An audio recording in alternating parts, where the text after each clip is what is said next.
blame no should the European Union be blamed, member states have to be blamed. For the ceasefire on the 1st of September, that was the initiative which is appeared yesterday on the trilateral contact group in Minsk. I think we shouldn't wait until 1st of September.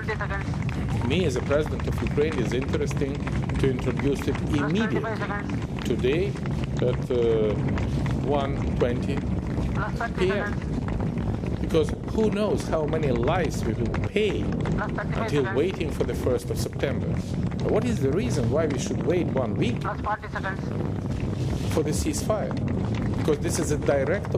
உள்நாட்டிலேயே தயாரிக்கப்பட்ட cryogenic engine பொருத்தப்பட்ட GSLV-D6 rocket மூலம் ஜிசாட் செயற்கைக்கோள் வெற்றிகரமாக குறிப்பிட்ட நேரத்தில் 4:52 நிமிடத்தில் விண்ணில் செலுத்தப்பட்டு அதன் நேரடி காட்சிகளை நாம் பார்த்திருந்தோம். இப்பொழுது ஒவ்வொரு ஸ்டேஜாக அந்த செயற்கைக்கோள் கடந்து செல்வதையும் நேரடி காட்சிகளாக நாம் பார்த்திருக்கிறோம். ஏற்கனவே நாம் 2 முறை GSLV ராக்கெட் மூலம் விண்ணில் செலுத்தப்பட்டாலும் ஒரு முறை வெற்றியும் அதில் ஒரு முறை தோல்வியும் நாம் கண்டிருக்கிறோம். இந்த முறை நிச்சயம் வெற்றி பெறும் என்ற குறிக்கோளோடு அனைத்து விஞ்ஞானிகளும் செயற்கைக்கோளை உன்னிப்பாக கவனித்து வருகின்றனர். ஏற்கனவே ரஷ்யாவிடமிருந்து மட்டுமே என்ஜினை வாங்கி நாம் இது போன்ற செயற்கைக்கோள்களை அனுப்பி வந்தோம். இதுவரை 3வது கிரையோஜெனிக் என்ஜின் பொருத்தப்பட்ட GSLV விண்ணில் செலுத்தப்பட்டது. அதன் நேரடி காட்சிகளை நாம் பார்த்திருந்தோம். இது 25வது தகவல் தொடர்பு செயற்கைக்கோளாக கருதப்படுகிறது. பேராசிரியர் அருள் தளபதி நம்மோடு இணைந்திருக்கிறார். அவருடன் பேசுவோம். வணக்கம் சார். வணக்கம் சார். இதுக்கு முன்னாடி நம்ம ஏற்கனவே GSLV ராக்கெட் விண்ணில் செலுத்தியிருந்தாலும் இந்த முறை செலுத்துறதுக்கு என்ன ஒரு சிறப்பு இருக்கு சார்? இதுல இந்த நம்ம சொந்த தயாரிப்பான கிரையோஜெனிக் என்ஜின் பயன்படுத்தப்படுகிறது. மார்க் 3 ஏறக்குறைய ஒரு 4 டன் எடையுள்ள செயற்கைக்கோள்களை அனுப்பலாம். எதிர்காலத்தில் நமக்கு விண்வெளியில் மனிதர்களை அனுப்புவதற்கு இது நமக்கு ஒரு முதல் படியாக அமையலாம். ஏன்னா மனிதர்களை அனுப்பணும்னாக்கா இன்னும் அதிக எடை கூடிய விண்கலங்களை அனுப்ப வேண்டியிருக்கும்.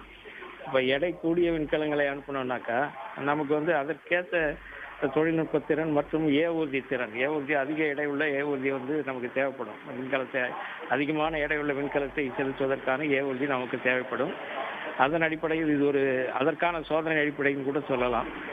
ஏறக்குறைய இந்த மார்க் 3 இது 2வது முறையாக அநேகமாக வெற்றியடை உள்ளது. இது இப்போ இருக்கிற டேட்டாஸை பார்த்தா கிளியராக இருக்குது, கரெக்டாக தான் போயிட்டுருக்கு, நார்மலாக இருக்கா எல்லாம். ஏறக்குறைய இப்போ இருக்கிற ஒரு 664 செகண்ட்ஸ் வினாடிகளில் ஏறக்குறைய ஒரு ஆல்டிடியூட் உயரம் 150 கிலோமீட்டருக்கு மேலே போயிருக்கு. சீரிய முறையில் தான் செஞ்சுக்கிட்டு இருக்கு. வெற்றி அடைகிறதுக்கு உறுதியாக வெற்றி அடையும் என்று நம்பலாம். சார், இப்போ விண்ணில் செலுத்தப்பட்டு 9 நிமிடங்கள் கடந்திருக்கு. எந்த ஸ்டேஜில் இப்போ இருக்கு, எந்த ஸ்டேஜுக்கு அப்புறம் அது புவியின் சுற்றுவட்ட பாதையில் அந்த செயற்கைக்கோள் நிலை நிறுத்தப்படும்? அதாவது ஏறக்குறைய இப்போதைக்கு அந்த டேட்டாஸை பார்த்தோம்னா ஒரு 150 கிலோமீட்டர் ஆல்டிடியூடு வருது உயரம். அதாவது பெருகி அப்போக்கின்னு சொல்லுவாங்க. குறைந்தபட்ச சுற்றுப்பாதை, அதிகபட்ச சுற்றுப்பாதைன்னு. இப்போ எடுத்த உடனே இது 36,000 கிலோமீட்டர் ஹைட்டில் கொண்டு போய் விட முடியாது. அதனால் குறுகிய சுற்றுப்பாதையில் எவ்வளோன்னு பார்த்துட்டு அதுக்கப்புறம் நாளைக்கு இல்லை நாளை மறுநாள் அந்த சுற்றுப்பாதையை சீர் செய்வாங்க. அதாவது ஏற்கனவே விண்கலத்தில் பொருத்தப்பட்டுள்ள சிறிய வகை ராக்கெட்டுகளை பயன்படுத்தி இயக்கி 36,000 கிலோமீட்டர் ஹைட்டுக்கு உயரத்துக்கு கொண்டு போயிட்டு விட்டுருவாங்க. இப்போதைக்கு ரேஞ்சு ஏறக்குறைய 2,300 2,400 கிலோமீட்டர் ரேஞ்சில் உயரம் ஏறக்குறைய 133 134 கிலோமீட்டர் உயரத்துக்கு போயிருக்கு. ஏறக்குறைய 633 செகண்ட்ஸ் இது வரைக்கும் போயிருக்கு. இன்னும் இப்போ ஏறக்குறைய ஒரு 1,200 இதை போல் இன்னும் டபுள் டைம் இப்போ போயிருக்க நேரத்தை போல் இன்னும் ஒரு பங்கு நேரம் இது இன்னும் பயணிக்க வேண்டியுள்ளது. சார், உங்கள் பல்வேறு தகவல்களுக்கு நன்றி சார். அடுத்ததாக நம்மோடு நெல்லை முத்து ஓய்வு பெற்ற இஸ்ரோ விஞ்ஞானி அவர்கள் இருக்கிறார். அவருடன் பேசுவோம். சார் வணக்கம் சார். வணக்கம் சார், இப்போ வெற்றி பாதையில் இது வரைக்கும் நம்ம எந்த இலக்கை நோக்கி பயணிக்கணுமோ அது சரியா போயிட்டு இருக்கிறதா சொல்லியிருக்காங்க. இன்னும் எத்தனை கிலோமீட்டர் தூரம் வேகம் அது போக வேண்டியது இருக்கு? எவ்வளவு தூரத்துக்கு அப்புறம் அது போய் அந்த குறிப்பிட்ட அந்த இலக்கை அடைய முடியும்? இல்ல, ஆரம்பத்துல இது ஜியோ டிரான்ஸ்ஃபர் ஆர்பிட் ஒரு ஆர்பிட் சொல்லுவாங்க.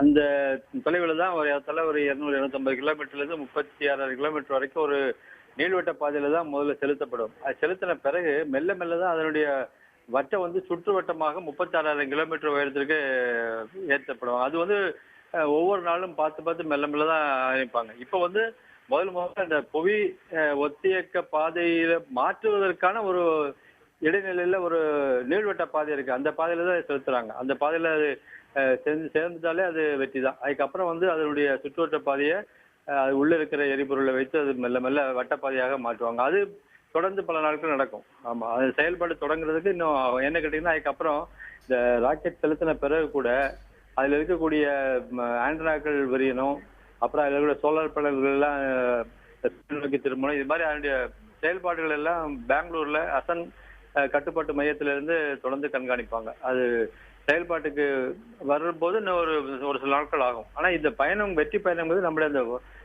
வட்டப்பாதைக்கான ஒரு இடைநிலை சொன்னோம் இல்லையா, ஒரு இடைநிலை, ஒரு மாற்றல் வட்டப்பாதை அதுல செலுத்தினாலே இது வெற்றி தான். அதுதான் இப்ப இந்த பயணம் போயிட்டு இருக்கு. ஏறத்தாழ ஒரு 17 நிமிடங்கள் வரை ஆகும் அது பயணம் மொத்தம் போய் சேர்றதுக்கு.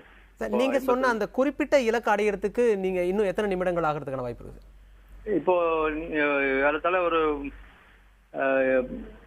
இல்ல மொத்தம் 17 நிமிடங்கள், ஏறத்தாழ 17 நிமிடங்கள்ங்கிறது இப்போ நம்ம இப்போ கிட்டத்தட்ட 12 நிமிடம் ஆயிருக்கும். 13 நிமிடங்கள் கடந்திருக்கு. நம்ம இன்னும் 3-4 நிமிடத்துல அது அந்த குறிப்பிட்ட செயற்கைக்கோள் வந்து அந்த பாதையில செலுத்தப்படும். அந்த இடத்துக்கு போயிட்டாலே முதல் வெற்றியை நம்ம பதிவு செஞ்சதா எடுத்துக்கலாமா? ஆமா, நிச்சயமா. இது நம்ம வந்து இந்த வாகனத்தினுடைய வெற்றிங்கிறது, நம்முடைய கிரையோஜெனிக் வெற்றிங்கிறது குறிப்பா இந்த செயற்கைக்கோளை நாம் குறிப்பிட்ட அந்த இடைநிலை ஒரு மாற்ற சுட்டு பாதையில கொண்டு நிறுத்துறதா இந்த வாகனத்தினுடைய பணி. கிரையோஜெனிக்குடைய வெற்றி அதுதான். அதுக்கப்புறம் வந்து செயற்கைக்கோளுடைய செயல்பாடுங்கிறது அது தனியா தான் கண்காணிக்கப்படும். இதுக்கு முன்னாடியே வந்து நம்ம கிரையோஜெனிக் என்ஜின் பொருத்தப்பட்ட செயற்கைக்கோளை வெண்ணில செலுத்திருந்தாலும் 3வது முறையா இப்ப செலுத்துறதுக்கான சிறப்பம்சம் என்ன சார்? இல்லை, பொதுவாகவே நம்முடைய பயணத்துல எப்பவுமே முதல் முறை நம்முடைய ஆரம்பத்தில் SLV ஆனாலும் ஏஎஸ்எல் ஒரு முறை முழுமையாக வெற்றி பெற எல்லாம் இருந்தா கூட அடுத்ததெல்லாம் தொடர்ந்து நம்ம வெற்றி பெற்று வந்துட்டு இருக்கோம். அந்த வரிசையில வந்து நம்முடைய இந்த பயணம் வந்து வெற்றி படிக்கட்டுகள் அடுத்த கட்டத்திற்கு நம்ம நகர்ந்து கொண்டு இருக்கிறதா முக்கியம். இது வந்து தொடர்ந்து நம்ம சில பயணங்கள் செலுத்தின பிறகுதான் நமக்கு இது ரொம்ப நம்பகமான ஒரு வாகனமாக நம்ம அறிவிச்சு அது அப்புறம் அது பயன்பாட்டுக்கு வர்த்தக ரீதியில எல்லா இடத்துலையும் பயன்படுத்தலாம். ஏறத்தாழ PSLV ராக்கெட்டுகள் வந்து அந்த நிலையை நம்ம ஏற்கனவே அடைந்து விட்டோம். இந்த GSLV பொறுத்த மட்டும் கிரையோஜெனிக்காக மட்டும்தான் இது கொஞ்சம் தாமதமாகி கொண்டது. இது இப்ப நம்ம கைவரப்பெற்ற இந்த தொழில்நுட்பத்துல முதல் தடவை தான் எல்லாமே இருந்தா கூட அடுத்த தடவை நம்ம வெற்றி பெற்று விட்டோம். இந்த 2ஆம் முறை வந்து இதனுடைய பயணம் இதுவரை போயிட்டு இருக்கிறது ரொம்ப வெற்றிகரமான பாதையில எல்லாருக்கும் இனிப்பு வழங்குற கட்டத்துல தான் போயிட்டு இருக்கு. சார், இதுவரைக்கும் இல்லாத கிட்டத்தட்ட 2 டன்னுக்கும் அதிகமாக, அதாவது 2117 கிலோ எடையை சுமந்து கொண்டு போறதா சொல்லியிருக்கோம். இதுவே வந்து நம்ம வெற்றியை பார்க்கக்கூடிய ஒன்றுதான். ஏன்னா இதுக்கு முன்னாடி இவ்வளவு எடையை சுமந்து கொண்டு எந்த செயற்கைக்கோளும் போனதில்லை இல்லையா? இல்ல, நம்முடைய GSLV வாகனத்தினுடைய மொத்த திறன்கிறது இந்த மாதிரி 36,000 கிலோமீட்டர் ஒட்டப்பாதை சுற்றுறதுக்கு ஏறத்தாழ 2 டன் எடையை கொண்டு போகக்கூடிய வாகனங்கள் தயாரிக்கிறது தான். அது வந்து அதனுடைய முழு நிலையை வந்து நம்ம இதுல செலுத்தி இருக்கிறோம். அதுக்கு முந்தின பயணத்துல கூட கிட்டத்தட்ட ஒரு 100-140 கிலோ எடை குறைவா இருந்திருக்கும். 1900 கிலோகிராம் தான் இருந்ததுன்னு நினைக்கிறேன். அதனால இதை விட நம்ம அடுத்த கட்டத்துக்கு நடந்துகிட்டு இருக்கிறோம். இதனுடைய வெற்றிங்கிறது நம்முடைய கிரையோஜெனிக் வாகனத்தினுடைய ஒரு வெற்றியை குறிக்கும். அதை தவிர செயற்கைக்கோள்கள்லயே நிறைய தொழில்நுட்பங்கள் புதுசாக இடம்பெறுது. அதனுடைய ஆண்டனா என்பது ஒரு புதுமையான ஒரு ஆண்டனா முதல் தடவையாக கையாண்டிருக்காங்க. அதை தவிர இதில் பயன்படுத்தக்கூடிய மின்னணு உபகரணங்களுடைய தொகுப்புலையும் ஒரு புது முயற்சி இருக்குன்னு தெரிய வருது. ஆக எல்லா முயற்சிகளுமே வந்து ஒரே கட்டத்தில் நம்ம வந்து பல பரிசோதனைகளை ஒரே இடத்துல செய்துதான் நம்முடைய தொழில்நுட்பத்தை கூடிய விரைவில் தனித்தனி பரிசோதனைகளா இல்லாம ஒரே பரிசோதனையில பல பரிசோதனைகளை நம்ம வந்து சாதிக்கிறோம். அதுதான் இந்திய விண்வெளியினுடைய ஒரு மகத்தான சாதனையும் கூட. இது GSAT 6 சம்பந்தமான உங்கள் பல்வேறு தகவல்களுக்கு நன்றி சார். அடுத்ததாக அறிவியல் எழுத்தாளர் திரு ராமதுரை நம்மோடு இணைஞ்சிருக்கிறார். அவரோட பேசலாம். ராமதுரை, வணக்கம். வணக்கம் சார். இந்த GSAT 6 பத்தி உங்களோட கருத்து? இப்போது வந்து GSAT 6 வந்து இப்ப அநேகமா நம்ம விண்வெளி நெருங்கி இருக்கு. அதனுடைய சுற்றுப்பாதை நெருங்குற நிலம் கட்டத்துல இருக்கு. அதனுடைய வேகம் வந்து கிட்டத்தட்ட எதிர்பார்த்தபடி கொஞ்சம் அதிகரிச்சுக்கிட்டே இருக்கு.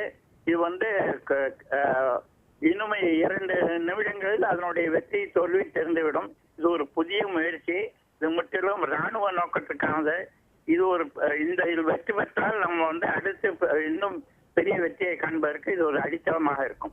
GSAT 6 வெற்றிகரமாக விண்ணில் செலுத்தப்பட்டது மட்டுமின்றி முதல் இலக்கை அடைந்து அதன் சரியான சுற்றுவட்ட பாதையில் செயற்கைக்கோள் இருப்பதாக கருதப்படுகிறது.